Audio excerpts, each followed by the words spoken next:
Halo semua, nama aku Daniel dan di video kali ini kita akan kembali menjawab pertanyaan dari teman-teman semua mengenai si bank elemen. Tapi sebelum aku menjawab pertanyaan teman-teman semua, aku bakal kasih tunjuk dulu berapa total portofolioku saat ini. Saat ini aku memiliki total tabungan sebanyak 102.283.449. Seperti biasa kita bakal coba untuk melakukan perhitungan bunga harian ya teman. Nah, kalau misalnya kamu lihat di sini aku kemarin barusan mendapatkan 16.000. Aku bakal kasih tunjuk berapa sih saldoku kemarin. Nah, jadi ini aku udah screenshot ya, teman. Saldoku kemarin ada di angka 102.269.999. Kalau kita masukin di sini 102 kemudian 269.999. Nah, kalau misalnya kita lihat harusnya aku mendapatkan bunga sebanyak 16.812. Kita back ke aplikasinya, kita lihat ya, teman, apakah bunga yang aku dapat benar.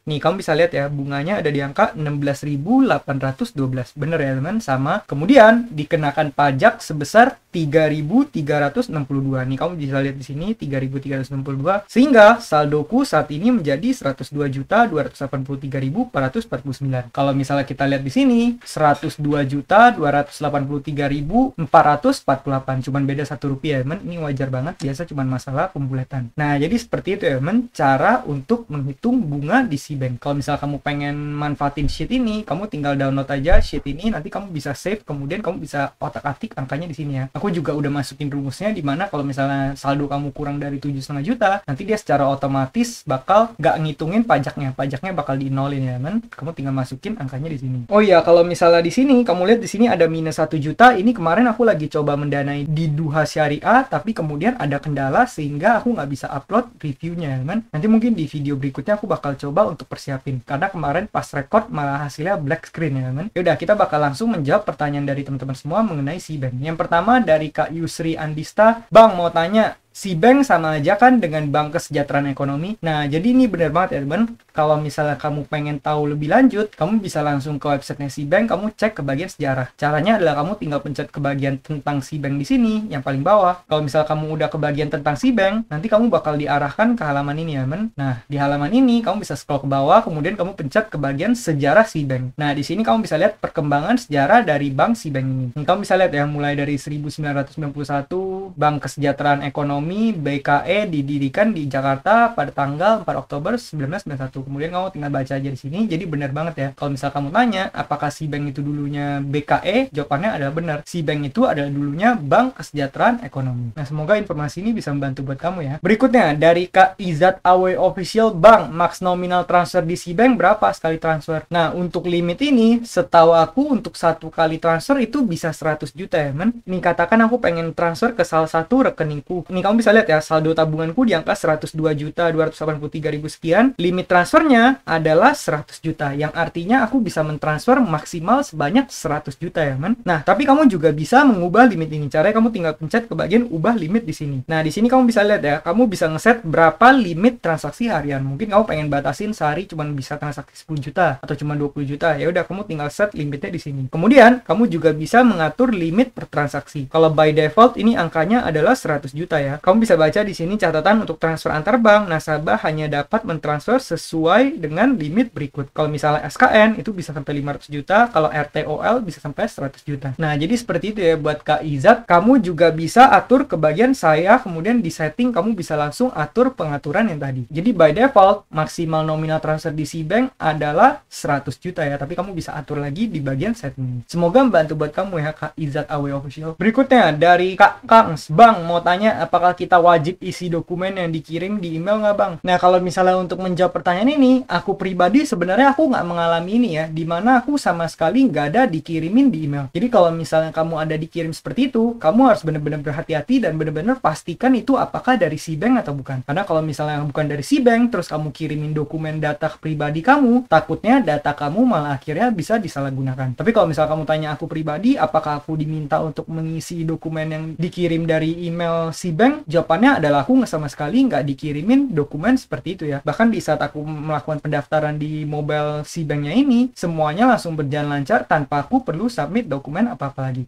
Jadi kalau misal kamu pengen isi, pastikan dulu itu benar dari pihak si bank. Atau kalau misal kamu pengen konfirmasi, sebaiknya kamu telepon dulu aja ke customer service-nya, kemudian kamu tanyain apakah benar kamu dikirimin email tersebut. Karena aku takutnya nanti datanya bisa disalahgunakan kalau kamu mengisi data seperti itu ya. Semoga membantu buat kamu ya, Kak Kang. Berikutnya dari Kak Bucin Gaming, lebih aman di si bank atau neobank kan buat nyimpen semua dana. Nah, kalau menurut aku pribadi, sebenarnya keduanya sama-sama oke. Dan keduanya menurut aku pribadi sama-sama resikonya nggak terlalu tinggi ya. Karena kan itu sama aja kita hanya menabung di bank biasa. Bahkan kalau kamu lihat returnnya itu tergolong bukan return yang tinggi. Hanya sekitar 6% ataupun 7% kalau misalnya kamu investasi deposito. Itu pun belum dipotong pajak. Nah, tapi kamu perlu ingat bahwa bank digital ini karena memiliki return yang di atas 3,5%, otomatis ini nggak dijamin oleh LPS. Jadi kalau misalnya banknya collapse, amit-amit banknya bangkrut, kita bisa kehilangan semua dana kita. Walaupun memang kemungkinan untuk bangkrutnya itu kecil banget, tuh kayak 0,001%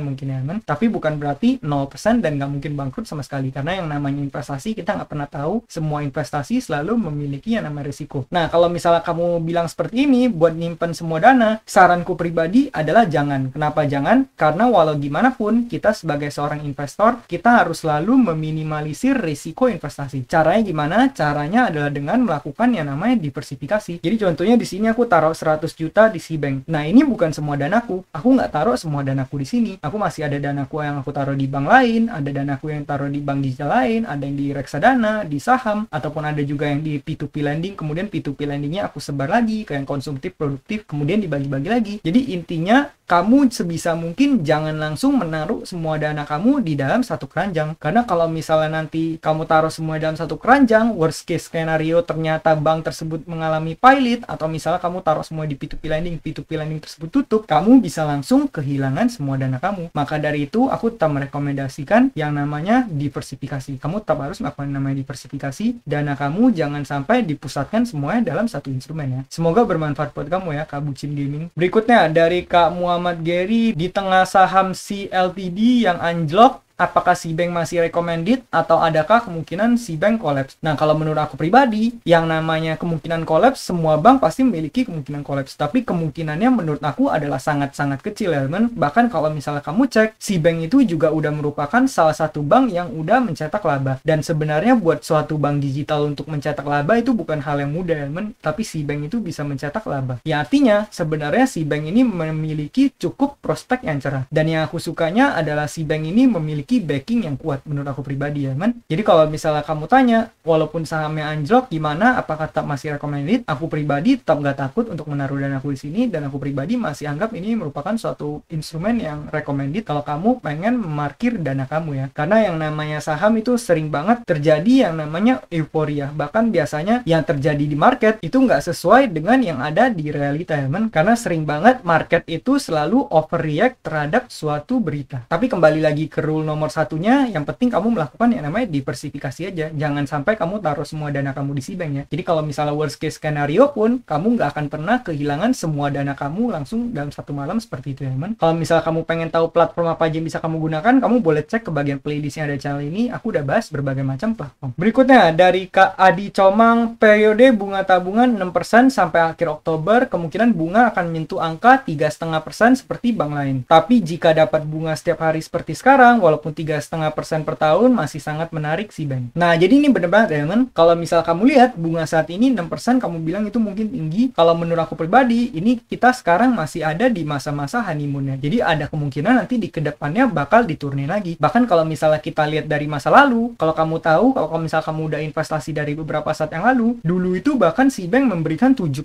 yang dananya cair tiap hari tanpa masukin deposito. Namun sekarang mulai perlahan-lahan diturunin jadi 6%, terus kalau misal kamu pengen dapat 7% harus deposito. Nah, ini juga nggak nutup kemungkinan di kedepannya nanti bakal diturunin lagi. Apalagi nanti seiring berjalan waktu, mereka udah makin banyak usernya, market share-nya udah semakin besar, udah semakin terkenal, orang-orang udah banyak yang pakai, mereka udah punya advantage, dan mereka bisa mulai perlahan-lahan menurunin bunganya, sehingga mereka bisa maksimalin profitnya mereka. Kalau menurut aku pribadi seperti itu ya, man. Jadi kalau misalnya kamu lihat ke website ini, kalau kamu lihat sekarang kan masih ada promo imbal hasil 6% yang cair tiap hari ini. Kamu bisa lihat bunga tabungan 6% cair tiap hari hari diperpanjang sampai dengan 31 Oktober 2022. Nanti setelah tanggal 31 Oktober ada kemungkinan diturunin atau ada kemungkinan diperpanjang lagi. Cuman saranku adalah selagi ada kesempatan seperti ini ya kamu manfaatin aja. Lumayan kan kamu buat parkir uang, dapat uang. Bahkan kalau misal kamu lihat di sini aku cuma taruh uang segini, di bawahnya kamu bisa lihat ya pendapatan bunga selama ini udah dapat 390.000 sekian. Kalau misalnya kamu taruh di tabungan biasa yang bunganya 0%, mungkin kamu nggak bakal dapat uang seperti ini. Jadi selagi ada kesempatan ya kamu manfaatin aja ya man. Nanti kalau misal promonya udah habis, ya udah mungkin kita udah mulai tarik keluar ataupun kita memanfaatkan bank lain ataupun kita pakai instrumen yang lain. Nah jadi terima kasih banget ya buat Kak Adi Comang. Nah mungkin sekian aja videoku pada kali ini. Ini masih ada beberapa pertanyaan yang belum aku jawab. Nanti mungkin aku bakal bikin di video-video berikutnya. Bagi teman-teman yang baru mulai investasi di SeaBank, kamu juga boleh menggunakan kode referral yang aku bagikan di layar ini, yaitu SYMG43,